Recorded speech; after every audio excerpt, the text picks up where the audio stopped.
Welcome back, horror fam. I'm Poltergeist Steve, and this is my spoiler-free review for The Curse 2022. Originally titled 8 for Silver, this film was released in the 2021 Sundance Film Festival. Written and directed by Sean Ellis, the film follows a wealthy land baron and his family after he, along with the Council of Town Elders, order the execution of a local Romani tribe who are laying claim to their land. Following their execution, the townspeople start to have strange dreams, notice that people are missing, and discover mutilated bodies. The Cursed takes the classic Gypsy's Curse formula and does it a little different. The cast stars Boyd Holbrook as John McBride. He is the pathologist turned beast hunter that the family hires to put an end to this curse. Kelly Riley playing Isabel Laurent, the wife of the land baron, who is played by Alistair Petrie. Their children are played by Amelia Crouch as Charlotte and Max McIntosh as Edward. I don't think there was a bad performance in the bunch. I think that a lot of the characters, maybe not necessarily given too much to do. I think real standouts here are, Boyd Holbrook. I think the meat of the story certainly gives him the most to chew on as a performer. And I think the child actors do a really standout job. The cinematography is absolutely stunning. Sean Ellis both directed, wrote, and was director of photography for this film. So he had his hands full with this one. But every frame was like a painting. Some beautiful shots specifically. I love a one-shot wonder. In the beginning, while brutal, there is a phenomenal shot during the execution towards the beginning of the film. And it just seems to go on, and it lingers, and it really elevates the horror of the event. So I think he did a beautiful job capturing that. Kind of speaking of that brutality, the special effects in this film, the gore, while brutal when it's shown, I think it's used sparingly enough where when you see it, it's super effective.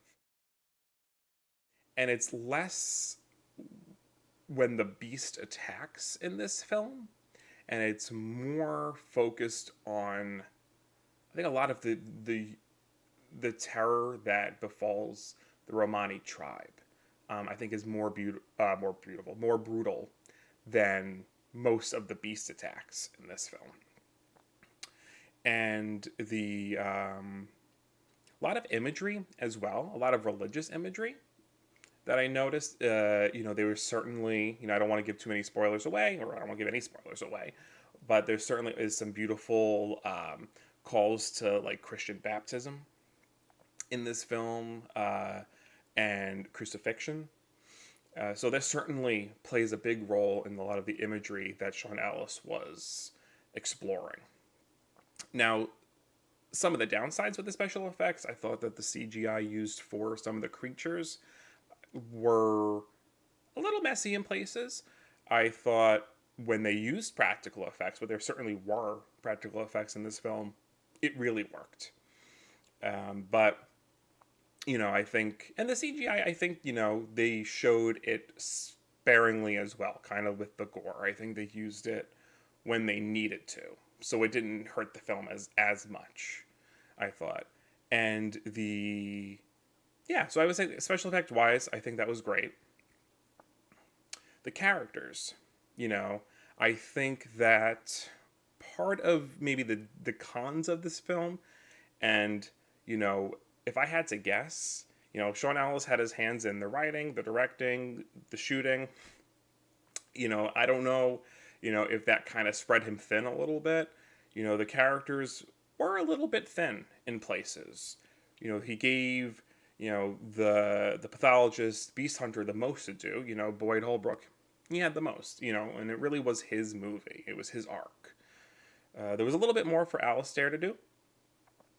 especially in terms of him coming to grips with what he did, the guilt, and how that ultimately affected his family and his land and the people that relied on him. And and the kids had some stuff to do, but I think it primarily lays on one character. So when you really do that in a film, it makes the other characters feel a little hollow. So I think that kind of happened here. I don't think it ruined the film. I think it was a very enjoyable film, and I enjoyed watching everything unfold as it did. But I wanted a little bit more from the other characters.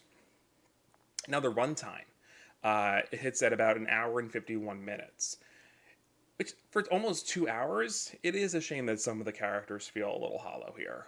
I think he could have used some of that runtime to elevate the other characters, especially the wife of the Baron. I think Kelly Riley had a lot, or did a lot with what she had. And there's just something about I don't really know her from other stuff, but she's very magnetic when she's on screen, and I would have loved to have seen a little bit more from her. But other than that, I think, like I said, the kids, like a big shout out to Tommy Rogers, who played Timmy. Amelia was great as Charlotte, and Max as Edward. I thought, those three kids were definitely standouts. And whatever scenes that they did have, I thoroughly enjoyed. So as for my rating, I didn't have a rating on my last review for Texas Chainsaw Massacre, and I'm still kind of figuring out what I want to do for my rating scale. So I am going to give it a 3 out of 5. What those are, I don't know. Obviously, my name being Poltergeist Steve, I might do 3 out of 5 Poltergeists. I don't know. Give me some suggestions in the comments. I'm going to try to do a Poltergeist reference. So we'll see. But that's kind of where I want to go. But anyway, that's my spoiler-free review. You can follow me on Twitter at Poltergeist Steve. Please like and subscribe and hit the notification bell so you can see other reviews that I have coming out soon. Yeah. So thank you so much again for checking it out, and see you guys again real soon.